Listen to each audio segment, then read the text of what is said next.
Gracie Jiu-Jitsu rocks.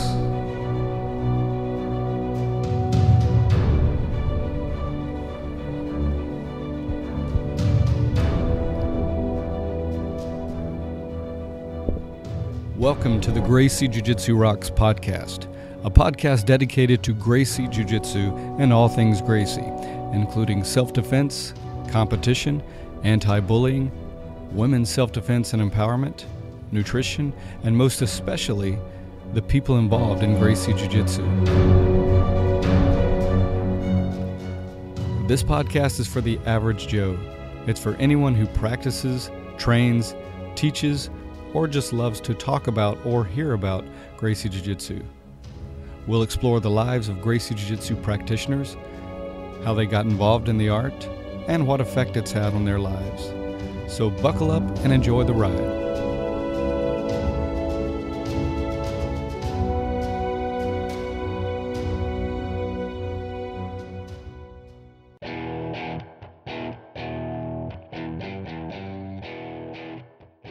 Welcome to episode 51 of the Gracie Jiu-Jitsu Rocks podcast. As always, I'm your host, Marty Josie, and thanks for listening. So a couple of weeks ago, I took my family on a vacation to Northwest Florida, the Florida Panhandle. My parents still live there. I grew up there, and it's such a beautiful, beautiful area. So I get there at least once a year to see my parents, and while I was down there, besides going to Destin, went to Pensacola as well, and while I was there I had the opportunity to meet Alan Hopkins, and who's a Pedro Sauer black belt, and he's going to be our guest today, so we'll get to that in just a moment. First, let's start with a jiu-jitsu quote, and that quote is from Ricardo Almeida, and the quote is, "Jiu-jitsu and martial arts do not build character, they reveal it. We are all born with unmeasurable courage and determination, but it is as we go through the trials of rigorous training that we rediscover those gifts." Very cool quote and very true indeed. So Alan Hopkins is a third-degree Pedro Sauer black belt and has been involved with jiu-jitsu for many, many years, even before the UFC started. So we're going to talk about his journey in jiu-jitsu and how he got started. I was saying while I was in Florida, I had a chance to meet him, do a quick private with him at one of his affiliate schools, Gracie, Pensacola. And head instructor Tony Baker helped us out with that private while we were there. So shout out to Tony and thank you. So Professor Hopkins is head of Team Hopkins Gracie Jiu-Jitsu, and his association has a number of schools that he'll be speaking about that as well. So without further ado, let's meet Alan Hopkins.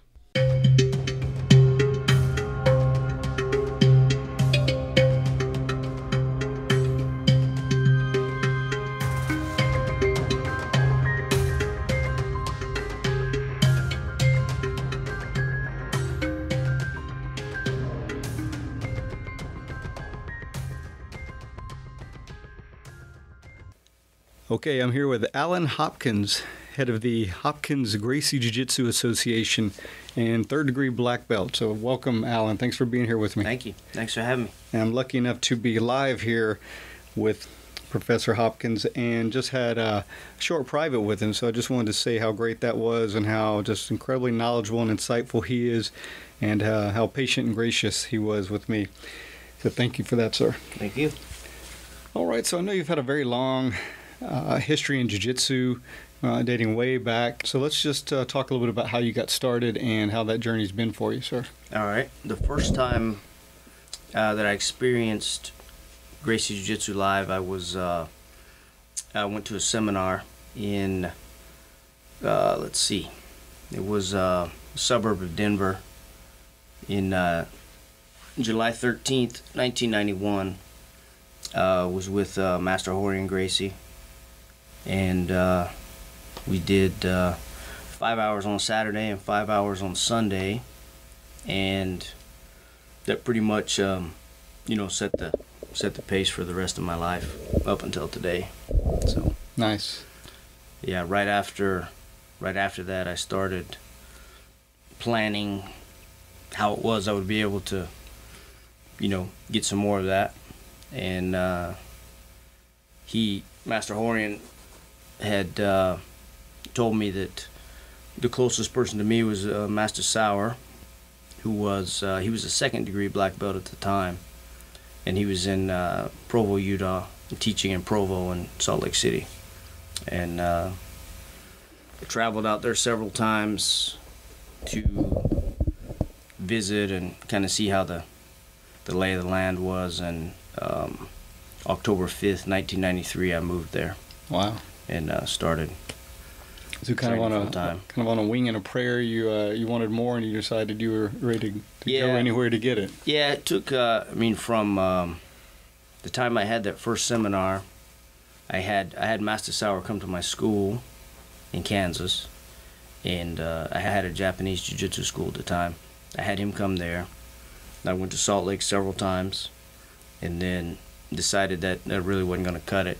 So I was saving money for maybe 9 months, and then moved out there.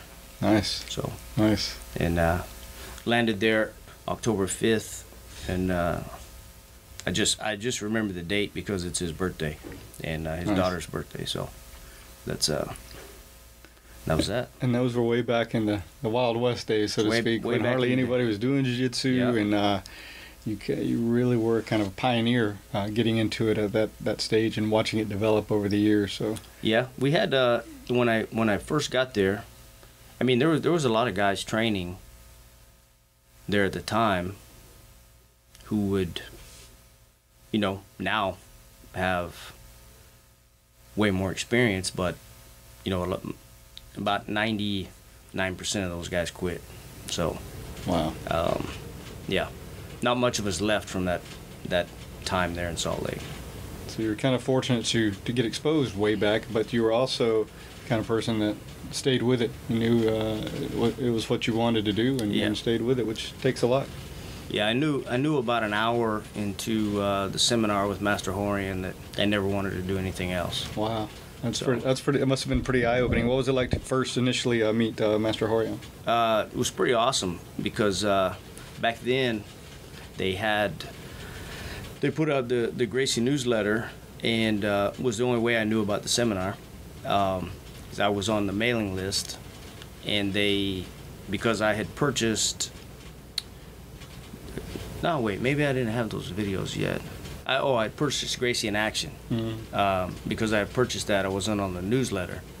And the only thing that I regret is I actually got the Gracie in Action in 1988 and had some correspondence with the Gracie Academy, and then I didn't actually do anything and go to the first seminar until 91, which everybody always wants to start earlier, so of course I had a chance to go 3 years earlier and I messed it up, but hindsight's always 20/20 with that. Yeah, but the cool thing was back then I got the newsletter, and they said whenever they did seminars it just said Gracie Brothers, and so guys would show up at a seminar and they of course it didn't matter, but there would be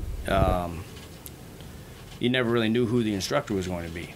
And so one of my Japanese jiu-jitsu students went with me, and we showed up and got to the, man, I wish I could think of the name of that city. I think it was Aurora.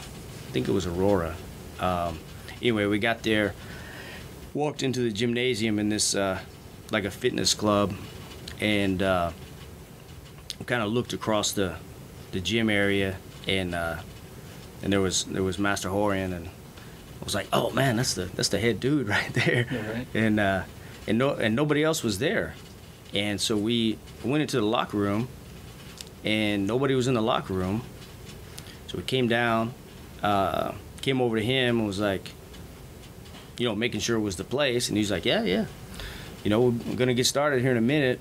And then about a few minutes later, like 3 guys showed up, and so there was 5 of us at the seminar, and Master Horian said his loss was our gain, Wow. That he had said he had sent out 800 flyers in the Denver area, but he sent them out too late, so nobody actually had them.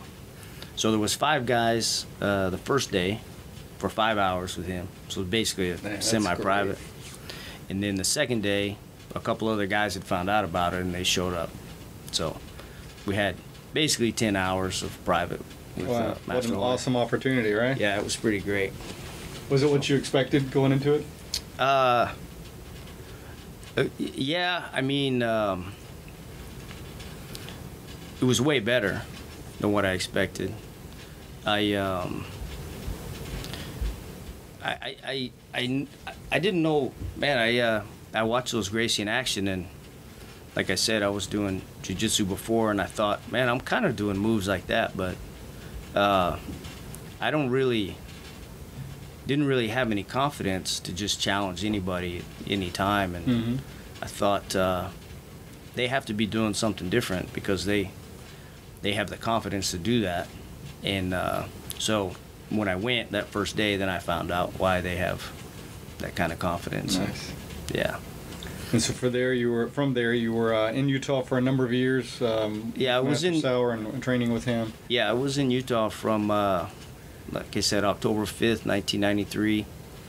I moved to Mississippi on November. It was later in November 2004 when I got there. I left.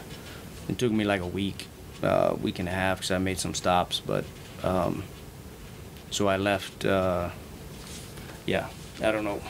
What is that? 11 years, maybe. Sounds like. Yeah. What led you to Mississippi?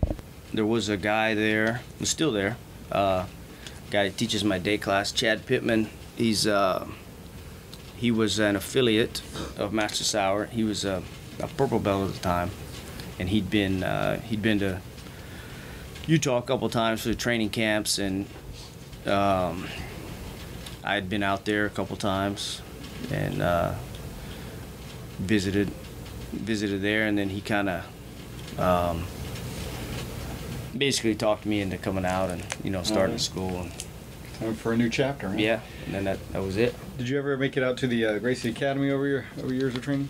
Yeah, I did several times.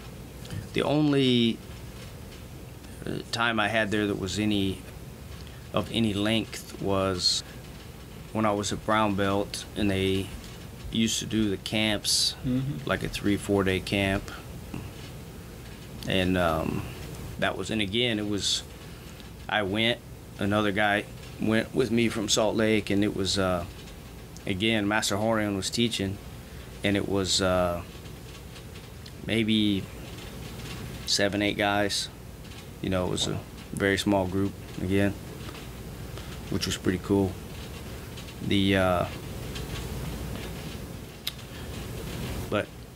But not a regular thing, right. Nothing and like that. I believe I read you obviously got started before the UFC started happening, and I believe I read where you attended the first one. Yeah, actually a bunch of us guys from Salt Lake, we took a whole group, and I had a friend in Denver, and he got our tickets.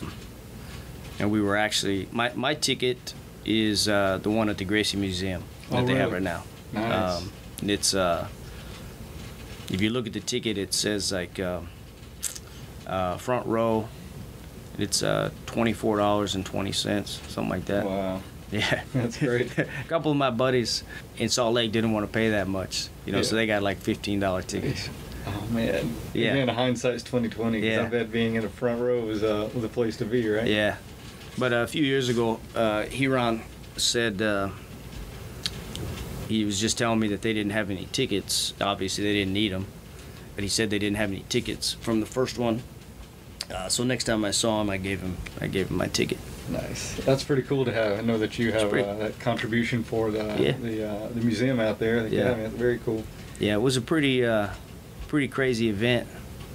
I mean, I knew Hoist was going to win. Everybody with our group knew Hoist was going to win, but the entire rest of the crowd didn't know, and they were pretty freaked out by the whole thing. Probably a lot of angry people by the time it's over, right? So before we leave that, what was the energy like in general being there? Oh man, it was nuts. Yeah. The whole thing. I remember walking in with this guy who, probably nobody knows who this guy is, but his name is Rod Lopez. He's actually responsible for, MMA worldwide. He was at that seminar where I met him, the first one with Master Horian. He was the one who said, told him, hey, there's not a boxing commission in Colorado at the time, and if you apply for the license and become the boxing commissioner, you can have the events here. Oh wow! And that's pretty cool. Yeah, and that started the whole thing. Wow, it's interesting that his name's not really out there. No, I mean that's kind of I'm sure Master Horian took that information and ran with it. Passed that, and no big deal. Oh. But when I went with him to the event, and we were walking in, and he said, "Man, I think there's going to be a lot of fights tonight." And I said, "Man, what are you talking about?" He said, "Man, I go to Broncos games and there's fights all the time." Yeah. He said, "This place is going to be crazy, man. There's going to be fights everywhere." He's sitting there watching fights the whole night. Yeah, and afterwards, he when he was like, "Man, we got to get out of here." I said, "Man, why?" He said, "Man, we got to go." And I said, "Why?" He said, "Man, people are going to be going crazy, man." I said, "Well, I mean, there's only a few guys in here that know jiu-jitsu." Right. So you got to be fine, right? Yeah, we're good. That's pretty cool. Very cool that you were into it way before it started and got to go to that first one.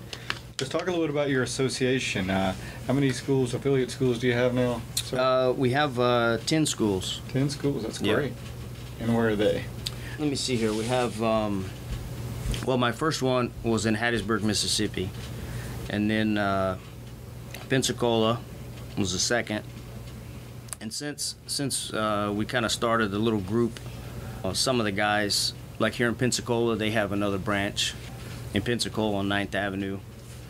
But Tony Baker runs the Pensacola, and David Fernandez runs Pensacola 9th Avenue. And Pat Langan, who was the first black belt that I promoted, he's in Mobile. And in Shreveport, Louisiana, is Mike Braswell. He was the second black belt that I promoted. And Lafayette, Louisiana, is John and Monica Champagne. And Federal, Mississippi, which is kind of close to me, is Ivan Marino.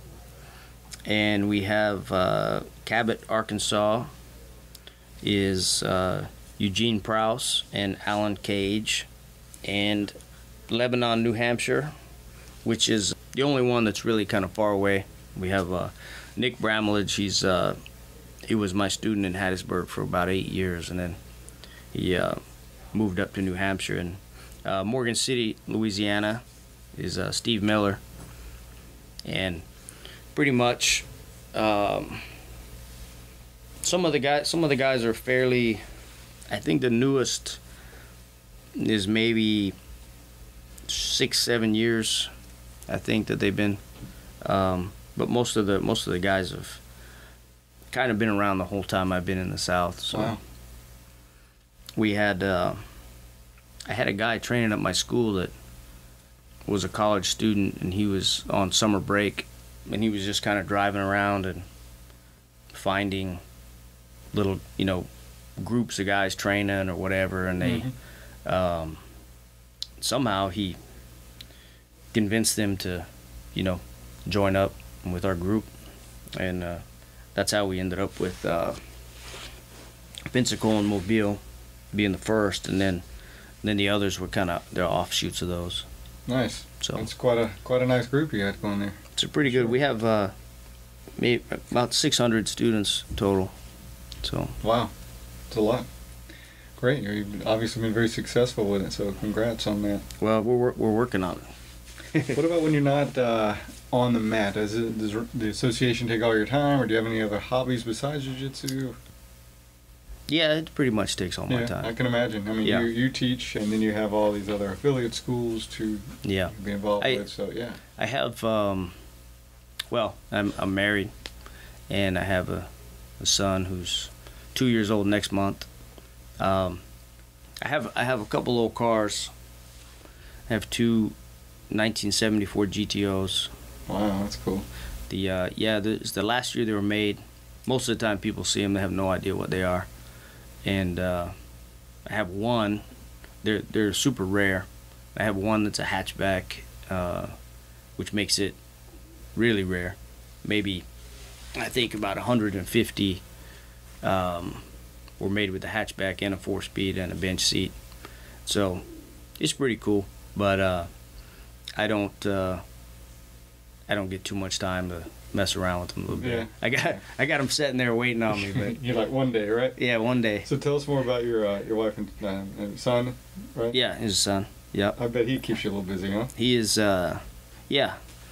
I waited until, well, see, he was born when I was 48, 49 years old, which, I wouldn't really recommend, having your first kid about 50. Yeah. But going from Kansas to Salt Lake City and then to Mississippi, and living in Salt Lake City, I worked at the academy, which, is obviously not a job, like a money-making job. Right. So basically not feeding myself for 30 years was a chore. Yeah. So, taking care of somebody else is not really. So I had to wait till I was almost 50 till I was taking care of myself, and then I met my wife when I was about 47. So, and she's fantastic, and not real sure why she's with me, but it's always better to marry up, right? Oh yeah. Than the opposite. No, that's great. I would never even have guessed. I knew you had a few years on you just because you've been in the game so long, but I would have not guessed you were anywhere near 50. So thank you. You're aging well, doing something right, my friend. I waited a little later to have kids as well. I was over 40. I wasn't 50, but it's kind of it's positive and negative, because positive, I had a chance to get a lot of the wild oats sown. Sure. And get a lot of the craziness out. It wouldn't have been good to have one when I was in my 20s or 30s.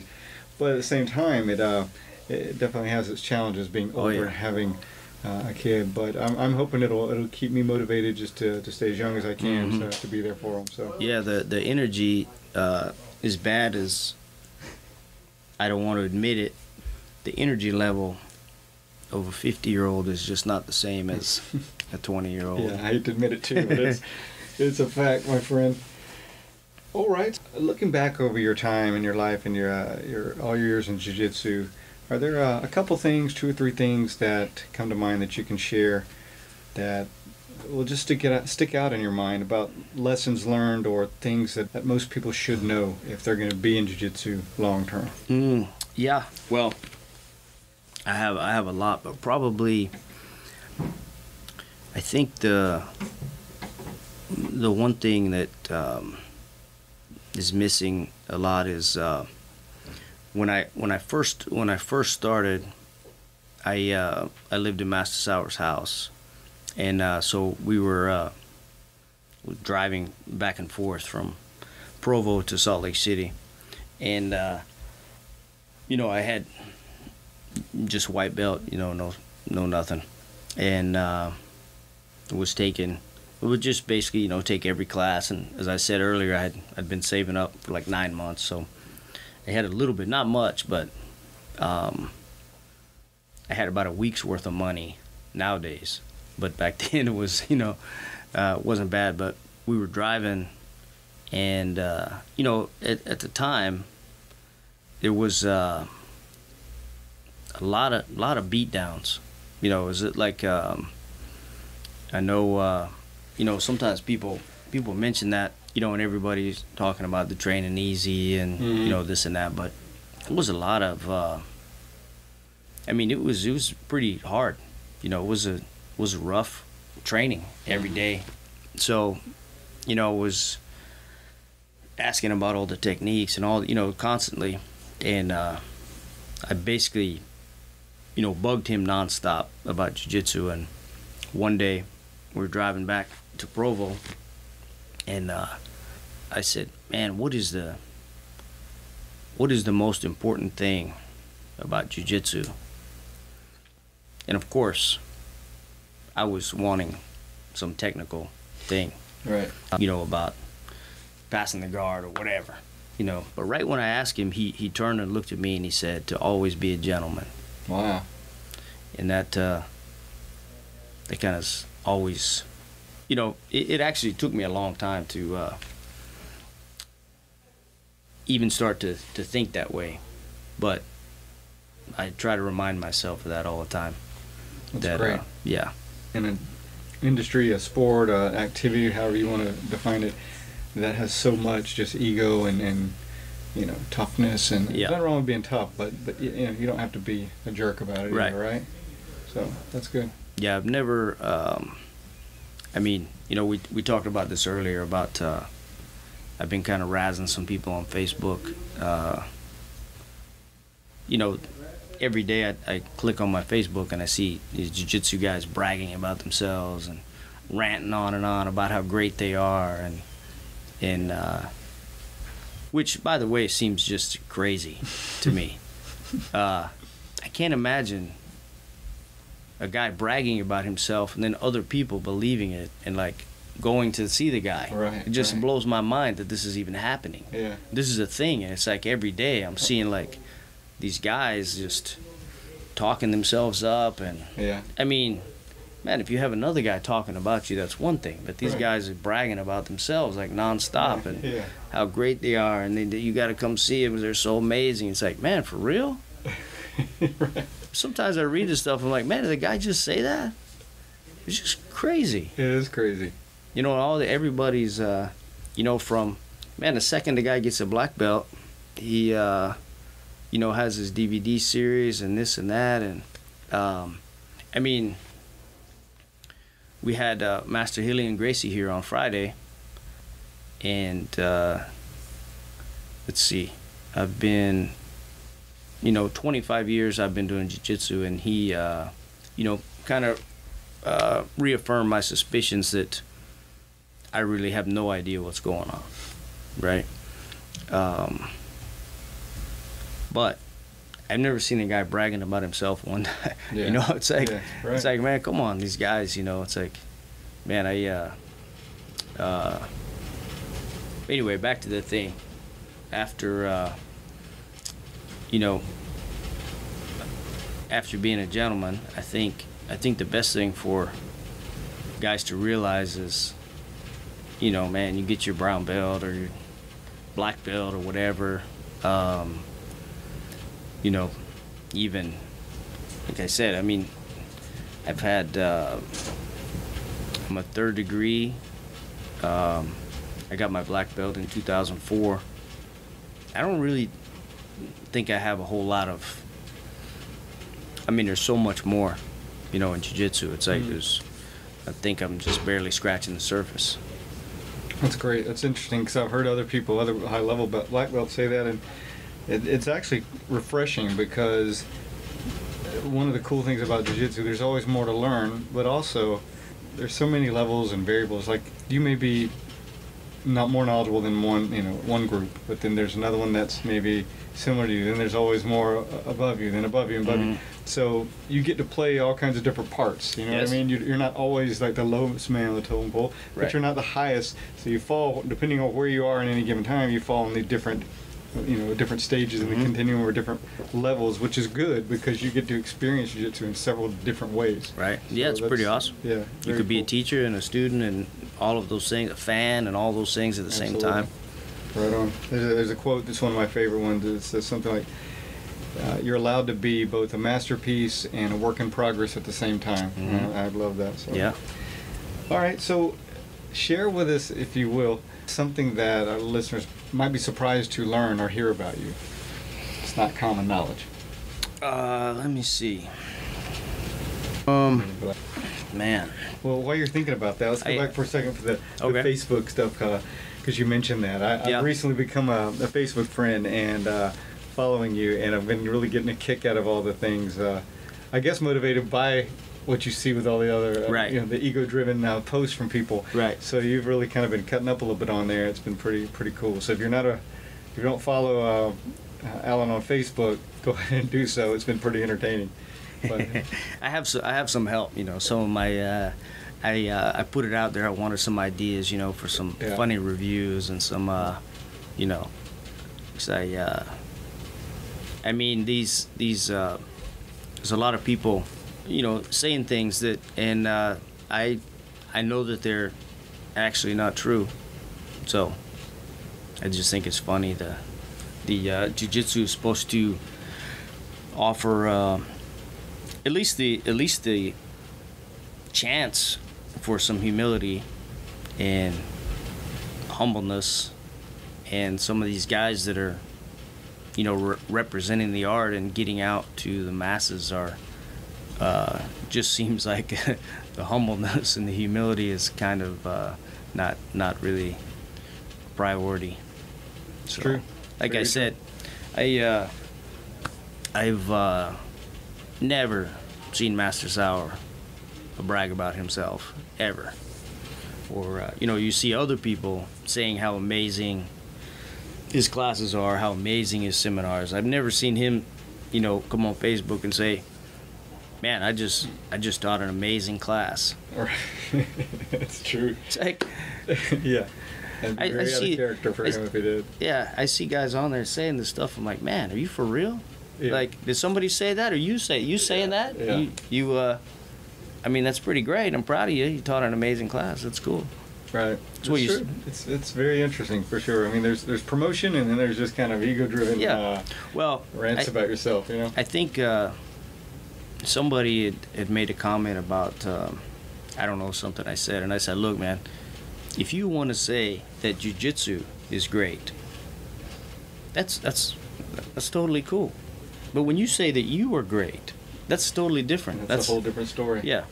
I had actually one time was at a maybe the Pan Ams or something, and was standing there talking to Hollick Gracie, and a guy came up with the master text, and he was like, "Hey man, miss, will you sign this book?" And he was like, "Yeah, sure." And so he was signing it, and the guy said, "Man, you're awesome." And he was like, "No, man, I'm not awesome. Jiu-jitsu's awesome." That's great. So- That's how it should be, right? Yeah, that was Right on. that was pretty cool. All right. Do you think of anything that might be interesting that people don't know about you? Not really. All right. That's all good. I guess most people know the greatness about you. So, Hey, if they don't know, I'm letting them know already, man. I'm telling all them. right. Well, anybody you want to say thank you to or shout out to before? I know you mentioned your affiliate people already, but anybody that comes to mind you want to thank before we close? My wife, Margaret, and my mom, Arliss Krause, and that's all my students. I have a few years ago, we decided to have the first basically team training day, which we have here in Pensacola. It was kind of where we were going to have a get together, some meetings, some business things, a banquet, time for guys to have on the beach, that type of thing.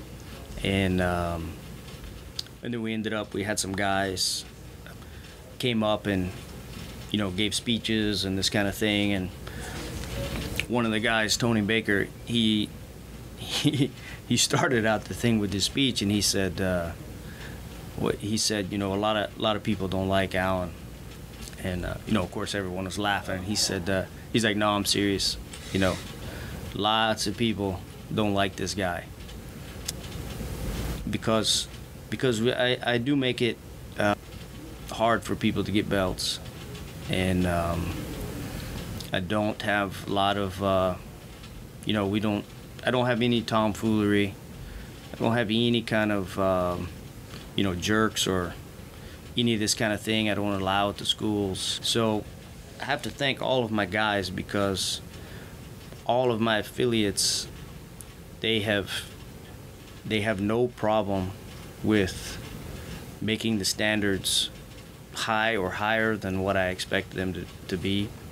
You know, we all kind of, one of the things we had, you know, back in the day, jiu-jitsu guys would, you know, it was a big thing.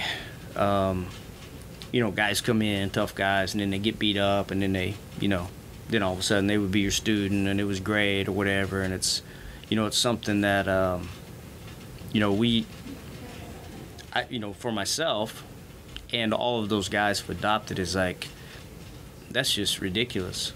Like I see a quote, and you know, it's great. It used to be like that a little bit. You know, guys would come in and they would get beat up, and then all of a sudden they're your student, and now they're your buddy or whatever. And you know, one of the quotes about, you know, the big guy that comes in, he's tough, and little skinny guy taps him out, and now all of a sudden the guy's humble, and it's like, you know, man, if that's what it takes for you to be nice, then I really don't want to be around you. Like, you know, if you're a jerk and somebody beats you up and then you're nice, man, to me that's like you like an ultimate coward. You know, you so, you know, that's one thing. I have to thank all of my guys because they've kind of embraced the idea of, you know, if you come into the school and you're a jerk, it's not my job to make you a nice guy. Right. You know, it's not, I'm not trying to save the whole world, you know. If you're a nice guy and you want to learn jiu-jitsu, I'll teach you. If you're a jerk, go somewhere else. And it's my job, it's my job to make you humble so that then you're a nice guy. Man, you might need some, you know, some psychiatric help. Right. To, you know, I don't. If the only reason you're being nice is because you got schooled or whatever. Yeah, you know what? That's. Yeah, then you're a coward. Right. Yeah. You know. It's true. I've been a jerk to people, whether they could, you know, beat me up or not. So, same either way. That's it, man. No putting on airs, right? Well, sir, I appreciate you very much taking the time to talk to us today and let us know a little bit more about you and your life and your philosophy. So, thank you very much and much respect. It was great, man. Thank you. Appreciate it. Okay, enjoyed that interview with Professor Hopkins. Stay tuned now for the Make a Difference, Make an Impact segment.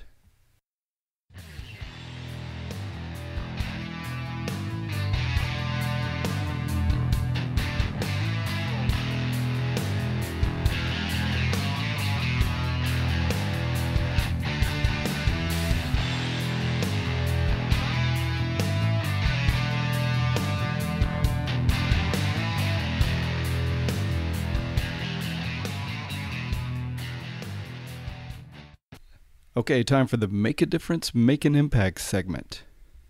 Today we're featuring the audio portion of a YouTube video entitled Stronger Than You Think You Are. So enjoy.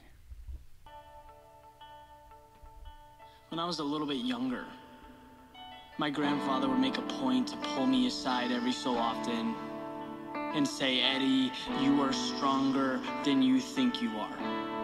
And, you know, at the time, it didn't really resonate with me, right? I kind of smiled, acted appreciative, and moved on. But then that thing called life happens, you know, when you start to see the ups and downs, you experience the hardships. And no one's there to tell you how to act or how to handle it. But your response is what makes all the difference. And I look back now to that message and can't help but wonder if I'd be where I'm at today without it. Because it's not just a reminder. It's not something that goes on a sticky note and hangs on a wall. It's so much more. It's the reason that I can navigate through change, through loss. The reason I don't fear failure. See, nothing ever happened that I couldn't get through. And you don't realize that unless you look back. If you decide to rise to the occasion, you will. You're 100% capable of doing more than you ever imagined. Reality is a narrative, and you are always stronger than you think you are.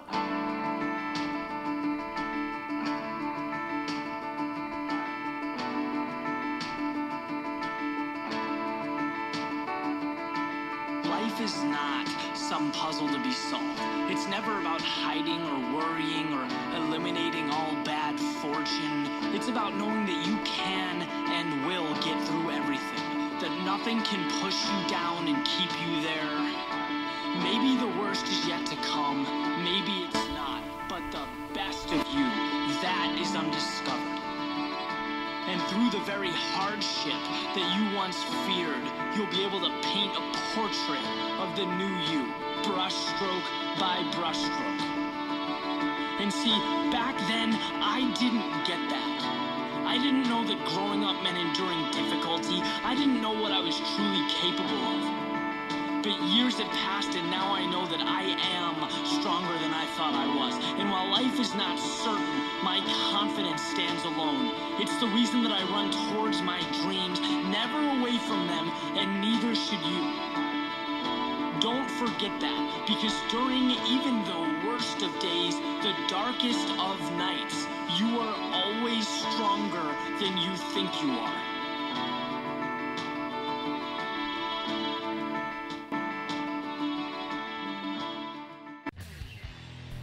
And that's going to do it for this edition of the show. As always, I thank you for listening. I appreciate all feedback, so if you have feedback, please don't hesitate to give it. If you have ideas for the show or for guests, please let me know about those. You can leave feedback on the website at www.graciejujitsurocks.com. You can also leave feedback on iTunes, and while you're there, make sure to rate the show. It helps us with our standing in iTunes. If you haven't liked us on Facebook or follow us on Twitter, please go ahead and do that. And don't forget to share the episodes on your Facebook and social media. Again, thanks again for listening, and until next time, this is Marty Josie, and I'll see you on the mat.